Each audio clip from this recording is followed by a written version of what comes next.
So here it is.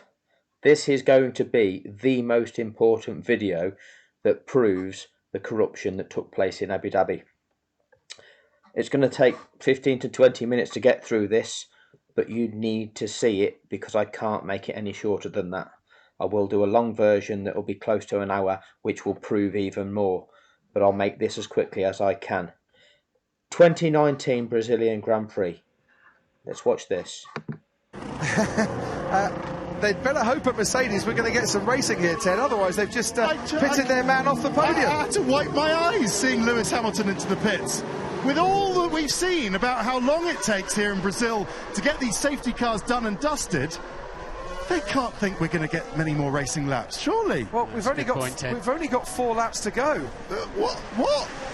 Yeah. What have they done? This could well end under the safety car or just one lap at the end. Definitely. Wow. So with 4 laps to go, they were capable of predicting a safety car finish back then. But I'm going to show the ending eventually, and it didn't end under the safety car. And that isn't even half of it. That was the second safety car. We're going to deal with the first safety car first. But before we do, let's remind ourselves what Martin Brundle told the world the day after the Abu Dhabi Grand Prix on the 13th of December 2021. Martin, thanks for joining us. Everybody has been talking about this, so 24 hours or so on. What are your thoughts on what happened? Well, it was an incredible few minutes of sport, wasn't it? With a very grave consequences if you were Lewis Hamilton and Mercedes-Benz, and an amazing experience if you were Max Verstappen and Red Bull. I'm going to stop it now and again just so that I don't get copyright issues to do some analysis. Look at his eyes. He does appear to be reading off a script at points in time. So here we go again. Very complex matter. So it was so exciting to a wonderful finale to a wonderful Grand Prix season. But then, of course, there's a lot of controversy around it, and it's all a bit uncomfortable and doesn't shine a particularly good light on Formula One and its processes. But it was a hugely complex and compressed moment and several regulations were tripping over themselves. And we ended up with a bit of a hybrid solution there, which is why the lawyers are getting involved and Did you have to read that, Martin? A hybrid solution. We get them, do we? We'll carry on. Interpretation of wording in the regulations, and of course, the sporting regs are 99 pages, and you need to read every single word carefully. It's like a legal document, and the sporting code, which backs everything up, is that sort of thick, and it's a minefield. And in the heat of the moment, when Michael Massey, the race director, had to consider the safety of marshals, was the car out of the way, he couldn't release the cars until he was the lapped cars until he was certain that the track was reasonably clear. Although they reasonably clear, the track has to be clear. Sounds like a lot of waffle at the moment, Martin, to try and justify and validate and condition people to just accept things. Of course, have to proceed with caution anyway. And you know what? Even knowing who the lap cars are is not as straightforward as you might think, because... Okay, hold on to that point. Even knowing who the lap cars is not as straightforward as you might think. Okay, so we'll give an explanation, but hold that thought. You get a safety car situation, and some cars pit, and that means they are then lapped, or the leader pits and unlaps some other cars. So it takes a certain amount of time to work out exactly who the lap runners are, where they are. None of that happened in Abu Dhabi, by the way, but thanks for the explanation, Martin. But still hold that thought. In the pack, but the fundamental point of that rule is to make sure that they don't get in the way of a great duel towards the end of a Grand Prix, and that certainly happened, didn't it? The fundamental rule of releasing the lapped cars is so that they don't get in the way of a great duel at the end of a Grand Prix, and that certainly happened, didn't it? So keep that point in mind too, about the fact that the purpose of releasing the lapped cars is so they don't get in the way of a duel. that's just 2 minutes of the almost 10-minute long interview that Martin Brundle gave on the 13th of December, and he finishes it off with his Jedi mind tricks akin to this. Let me see your identification. You don't need to see his identification. We don't need to see his identification. These aren't the droids you're looking for. These aren't the droids we're looking for. He can go about his business. You can go about your business. Move along. Move along. Move along. That's how it played out on Sunday, and I think it's time to move on now. That's how it played out on Sunday, and I think it's time to move on now. That's how it played out on Sunday, and I think it's time to move on now. So the very next day after Abu Dhabi, Martin Brundle is urging the world to move on. We're going to now look at the 2019 Brazilian Grand Prix.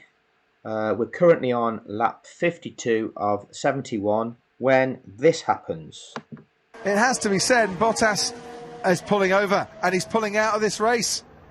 Valtteri Bottas slowing down. We saw the smoke coming out of the back of his engine. The smoke coming out of the back of his engine, and it's going to be a terminal problem for Valtteri Bottas as he retires from this race. And how sensibly will he park that car? Will we need a virtual safety car? Will we need a safety car? Indeed. Okay, so Bottas pulls over at turn 4 on the inside of the track, adjacent to a slip road. Should be an easy recovery, but what we end up seeing is a lap and a half later the safety car is deployed.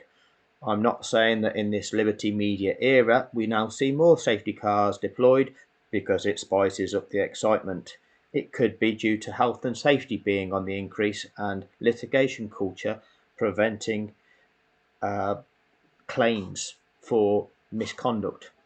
But there is a seemingly tendency to put out safety cars in Formula One these days, much greater than they ever used to be. Look at where the leaders are. Verstappen and Hamilton are on the start-finish straight, crossing the start-finish line. So, top of the screen, Ham, first and second. Third car down the road, Pierre Gasly in the light blue.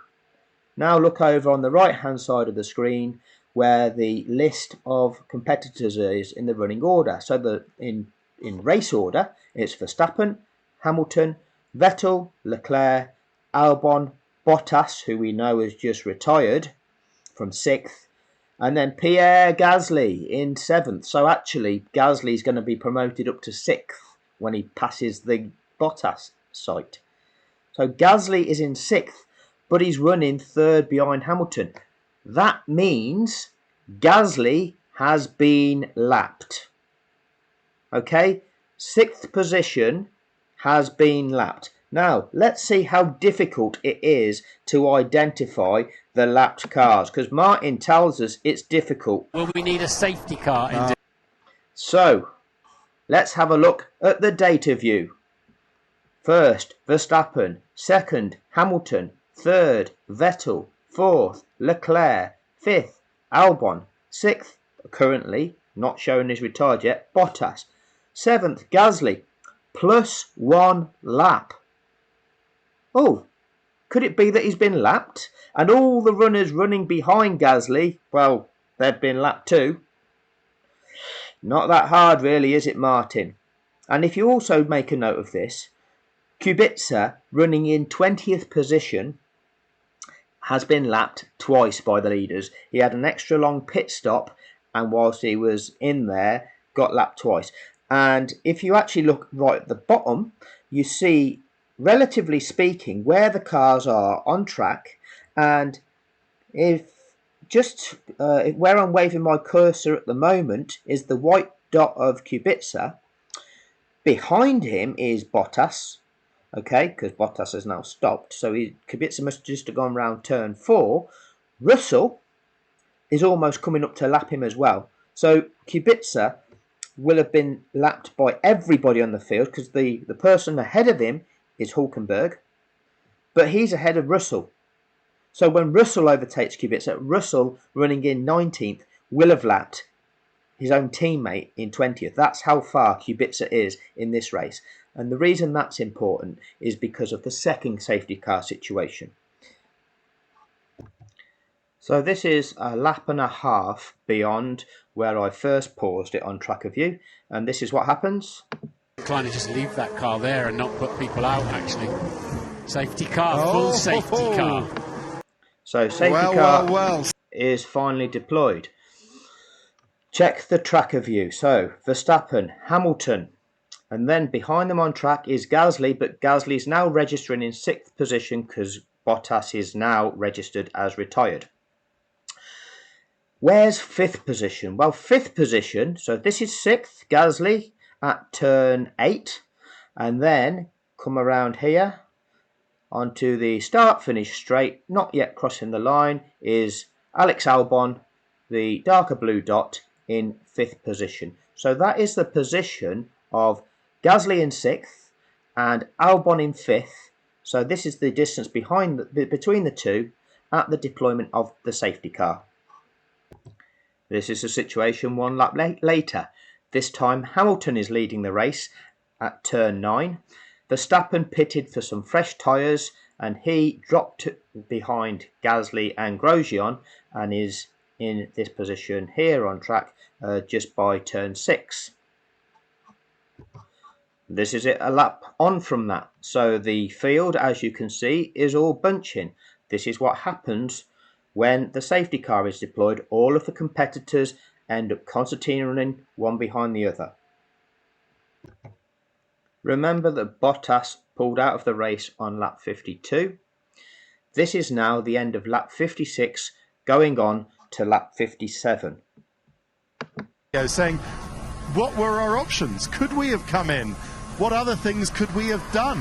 But I think they just, well, either they were late or didn't get the right tyre or didn't have the tyres available, but they didn't, and I think Leclerc's going to get the better of his teammates. Lapped cars are now starting to unlap themselves. Okay, so we're on lap 57, and the order is given, action, as you can see, for the lapped cars with car to number 10, unlap. Pierre Gasly.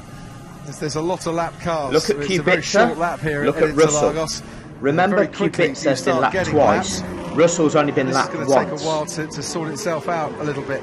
How many laps older are Sebastian Vettel's tyres? 5 laps older than Charles Leclerc's.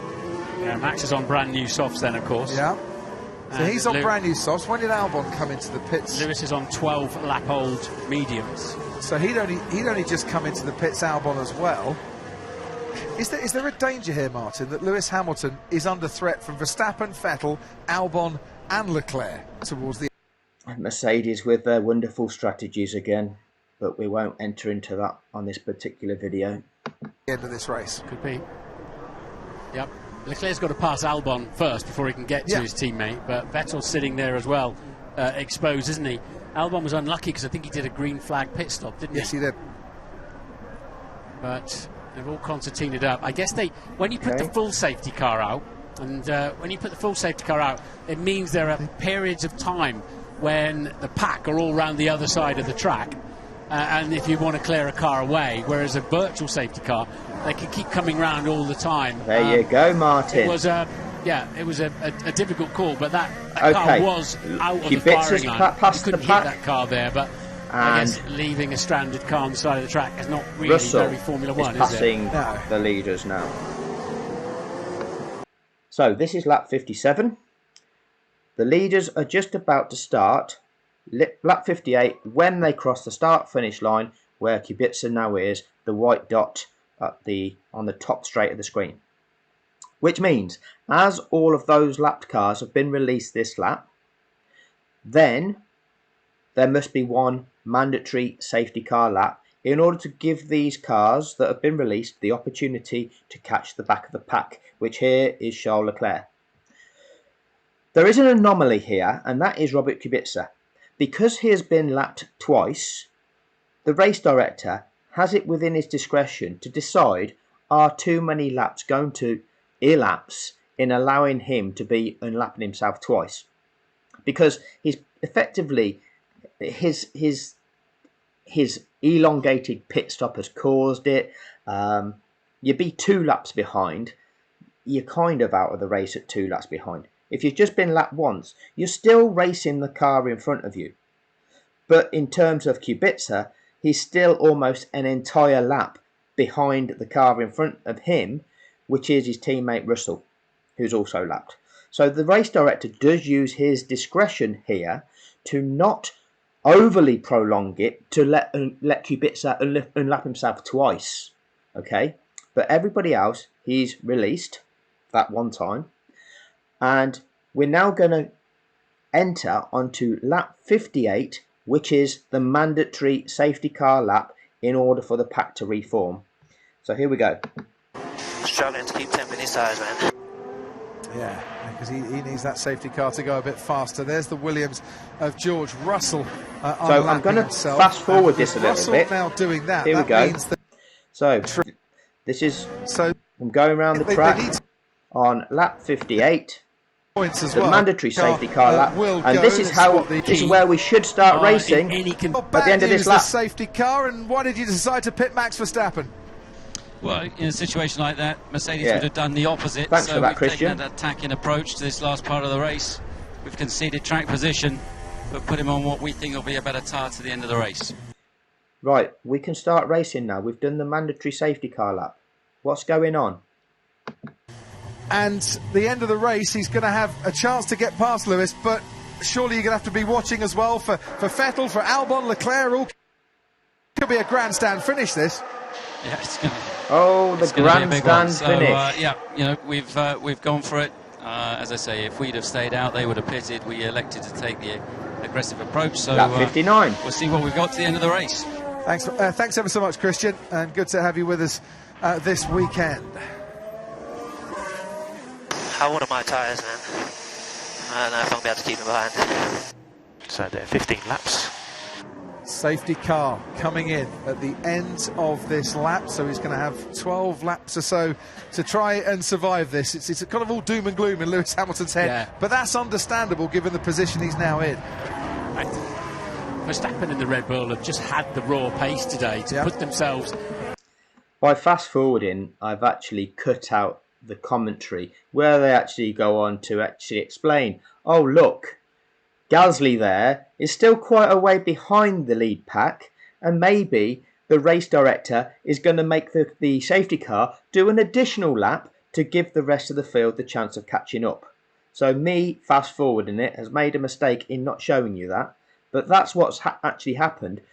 He's performed the mandatory safety car lap, and because the rest of the field has not made it back to resume sporting fairness, which is to ensure the correct starting order, first through to 19th that are still remaining running, with the exception of Kubica, who got lapped twice, so that they're in the correct order and that they're all pretty much nose to tail, so nobody has got a major significant advantage. Because let's face it, if, for example, third place in the race has been able to catch the 30 seconds that he had to gain to catch up with second, why should, for example, Gasly, who was, for example, 30 seconds behind Albon, now be left a lap behind Albon? That's the purpose of the rule. It's so that everybody gets that reset start of being nose to tail with the competitor that you are challenging in front and that the competitor who is challenging you from behind. That's the entire purpose of it. But this is coming through to the end of the second lap, the second lap performed behind the safety car that was beyond the lap in which all of those lapped cars were released. In this strong position, but it's not done and dusted yet.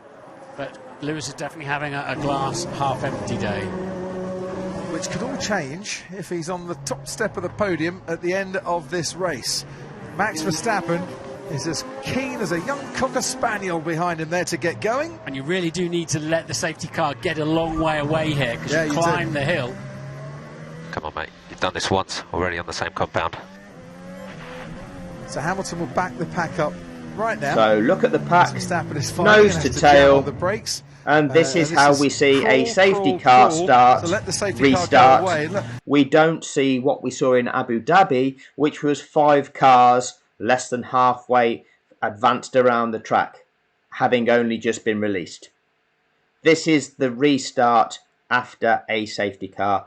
All the cars, line astern, ready to get going. So what we've seen there is this notion of the race directors overriding discretionary use of the safety car. He has performed the mandatory 1 lap, and then he's used his overriding authority to make the safety car stay out for a further lap on the grounds of sporting fairness, in order for all competitors to be able to reform the pack in order to make safe and fair restart conditions for the entire field of competitors. Like I say, barring Kubica, who had been lapped twice. That's the discretionary element. But the 2019 Brazil Grand Prix does not stop there. It is the gift that keeps on giving, because on lap 66 of 71, this happens. Vettel will get DRS down the Retro-Aposta. Can he now fight back? Leclerc made it very tough earlier. Oh no, he's got a puncture. They made contact, and Charles Leclerc's got a puncture caused by contact with his teammate Sebastian Vettel. It's actually a broken front suspension as well, steering arm or something. And what are we going to see? Yeah. Vettel's got problems too. And that is a Ferrari collision, and a double DNF for Ferrari that has been caused all of their own making. And so let's see what that looks like on tracker view. All of their own making.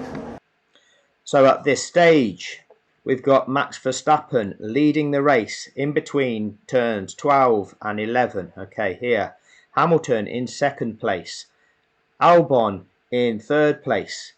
With the retirement of the 2 Ferraris, Pierre Gasly, who had been lapped, is at turn 9, now in 4th place. Okay, so we'll see what happens. They were racing hard, they got too close. There's they're both debris out. all over the track, a car in the firing line on the outside of turn 4, and this is totally self-inflicted here for Ferrari. Safety car's been deployed. We have another safety car in this race. That was that little touch there. And it's... The puncture, what the hell is he doing? Sorry. Lance Stroll has also gone off. That was the merest little touch, wasn't it? Who's at fault there? Didn't said So a little bit Stroll's left down the retired straight. here in between I have to turns say, 8 and 9. That is racing. Hamilton's Proper gone racing, into and the we want to pits. see teammates go for it as well, and occasionally that happens. I don't think you can blame on first look for me, Martin. You can't blame Hamilton's Charles pitted Leclerc. in this, obviously with the safety car deployed. Hamilton pits. It's Red Bull 1 and 2 now. Well, Hamilton pits. They're obviously thinking we're going to get. So what we have here is around about on this runoff area of turn 4 is where Charles Leclerc's car is. Vettel is at turn 11. Stroll is at turn 8. Okay. But they clear these pretty quick. It's not as though there's a huge amount of carbon fibre debris all strewn over the track. It is a proper race car circuit. So you do have runoff areas. It's not a street circuit where you're just encapsulated by barriers, whereby if somebody crashes on track, it really causes a problem. There's, you've only got a narrow passageway past it. The runoff areas at conventional F1 tracks enable, they don't cause the same problems that street circuits do. Okay, but we're just going to play this forward and see what happens again under the safety car, and see what happens again. A couple more laps of racing in here, and that will help Lewis Hamilton. But where is he going to come back out into the field? Carlos Sainz is Ahead fourth. of that big pack. Yeah, but he's going to be behind Gasly. He will be behind Pierre So- Gasly. Gasly's on the podium. Honda 1, 2, 3 at the moment. There you go. They'd better hope at Mercedes we're going to get some racing here, Ted. Otherwise, they've just pitted their man off the podium. I had to wipe my eyes seeing Lewis Hamilton into the pits.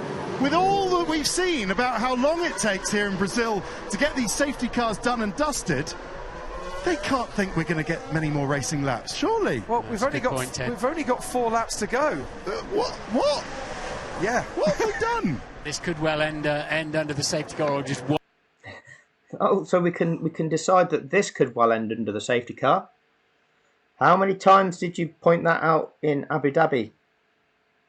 How many times in Abu Dhabi did you say this could well end behind the safety car?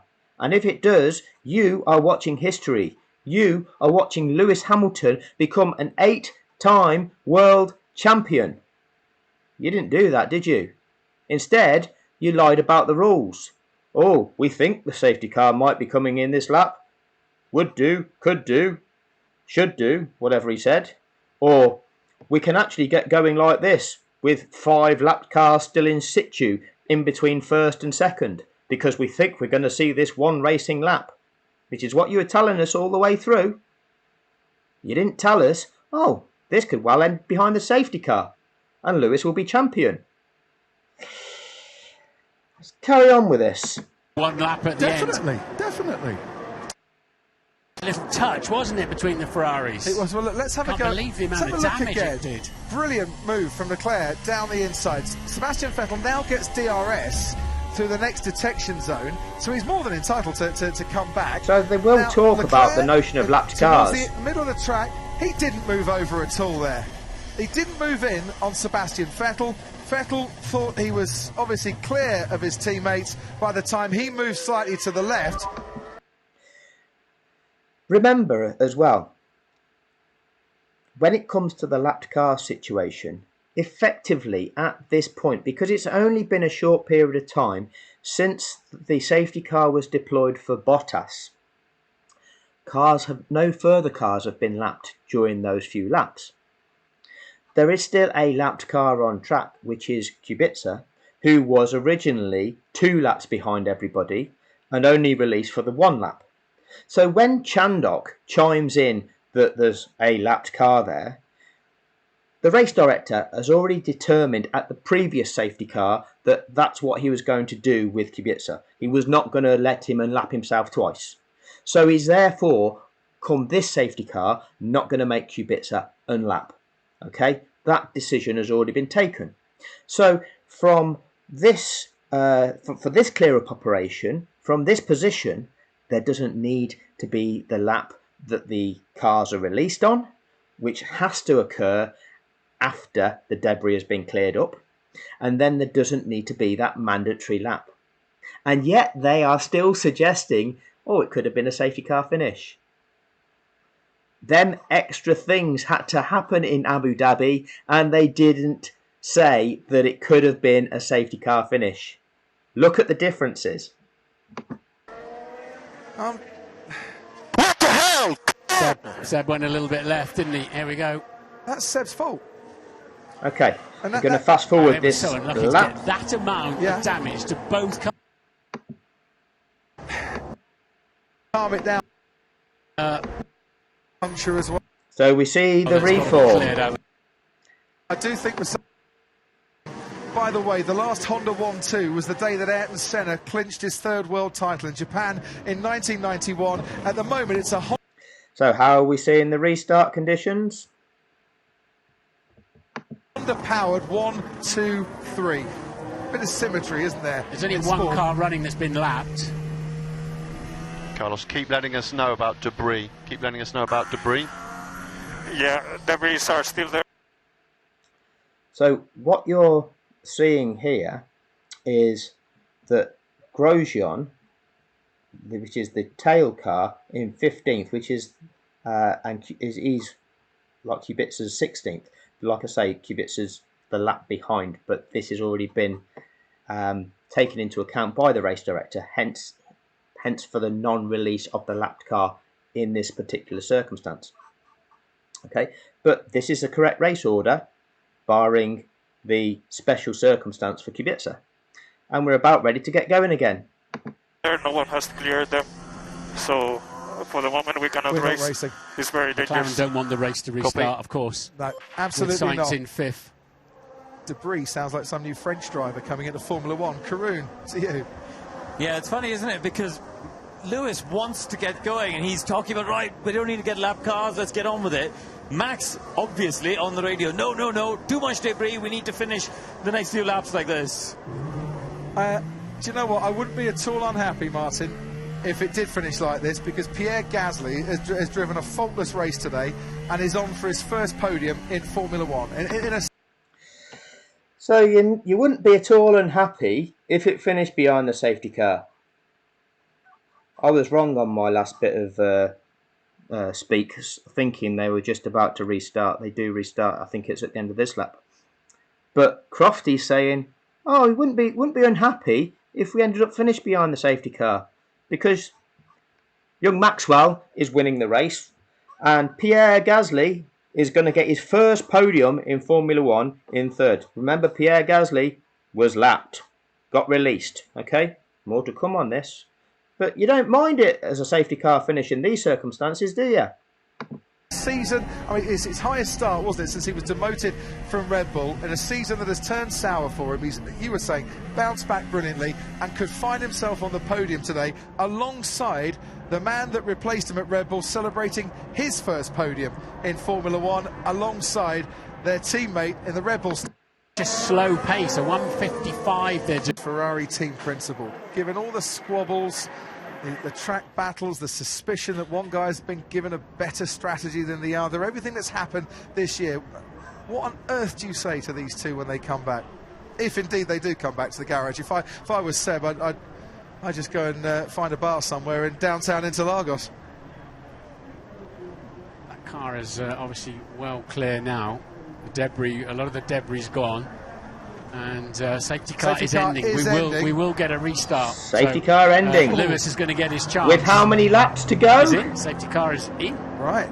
So restart and a couple of laps, 3 laps here of absolute pandemonium. Max Verstappen has his teammate Alex Albon for company. Albon's on the podium. He might even find himself winning this race if he can find a way past his teammate. Pierre Gasly's right up there as well. Hamilton on fresh tyres will be hoping to get back on the podium. Carlos Sainz is lying in waiting. Then comes Raikkonen, Giovinazzi, Ricciardo, Norris and Perez all in the points. Max just doesn't want to give all that lot of slipstream up the hill. He's gone, he's bolted. He's got the clearance, the green flags are there, and he really is away, Max Verstappen. And round the outside of Pierre Gasly goes Lewis Hamilton, and back up into the podium Pierre places. Gasly now, has missed out on the podium. To contend with as they all file through the centre S, and Hulkenberg trying to make a move on Sergio Perez back in the distance there, and he might just have done that, you know.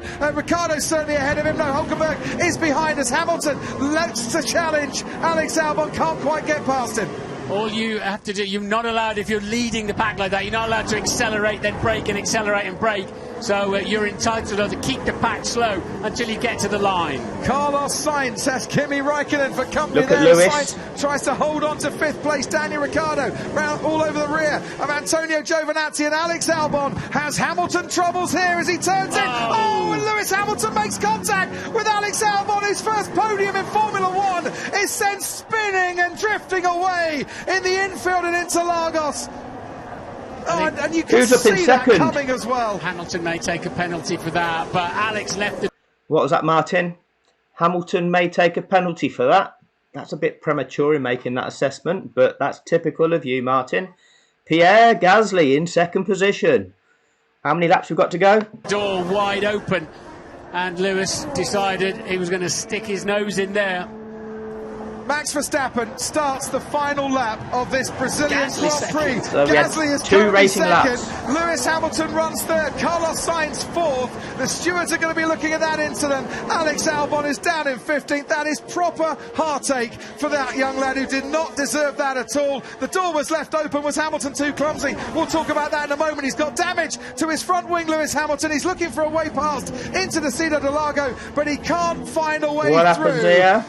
And amidst all the carnage behind Max Verstappen is going to go and take this win, Martin, and no one will in any way query that. He deserves it this afternoon. No, we never query anything when Max wins. He left the door wide open. It was such an invitation for Lewis Hamilton there. And Lewis, it wasn't exactly all the way alongside him, but I think he was entitled to stick his nose in there. So you're saying it actually wasn't Lewis's fault? That's nice of you, Martin. So doesn't have to take a penalty. All right, thanks. Stewards are looking at it, as you can see, as Max Verstappen gets his foot down for one last time towards the line. Lewis Hamilton tries to make his way where we've got past Timo Glock in 2008 and Junsao to get past Gasly. The checker flag is out. The Brazilian Grand Prix goes to Max Verstappen a year after he finished second and had it taken away in his redemption day. Hamilton fights Gasly to the line. Gasly comes home to take second place. Pierre Gasly comes second. Just remind me, how many people are involved in a duel? So talk us through this again, please, Martin. I need to get this clear about the purpose of the safety car. And you know what? Even knowing who the lap cars are is not as straightforward as you might think, because... Well, so you don't just look at the data screen and see which one say +1 lap. Okay. You get a safety car situation, and some cars pit, and that means they are then lapped, or the leader pits and unlaps some other cars. So it takes a certain amount of time to work out exactly who the lap runners are, where they are. But tell us the fundamental purpose of that rule. This is really important, Martin. In the pack, but the fundamental point of that rule is to make sure that they don't get in the way of a great duel towards the end of a Grand Prix, and that's only happened, didn't it? What? So Gasly, who had been lapped, wasn't allowed to get involved in a duel at the end of that Grand Prix, because that's the purpose of him getting him out of the way, isn't it? What's he doing coming second? What's the fundamental purpose of releasing the lapped cars if he's getting involved in the duel now by finishing second? Is that really the purpose, Martin? Or are you gaslighting everybody once again, lying to the entire world about the rules of the sport to validate the fix? Do you need me to answer that? The purpose of the rule is to release them so they can make it back, to restore the correct race order, and so that the proper, valid restart conditions are achieved that Sky Sports have never told the watching world. And they've never done it, they've never explained it this way, because it proves them to have lied and it exposes the fix. The 2019 Brazilian Grand Prix has it all. And if you even look at the stewards' documents after the race, which I'll go into on the longer version, you'll see there's a lot more to it than that as well.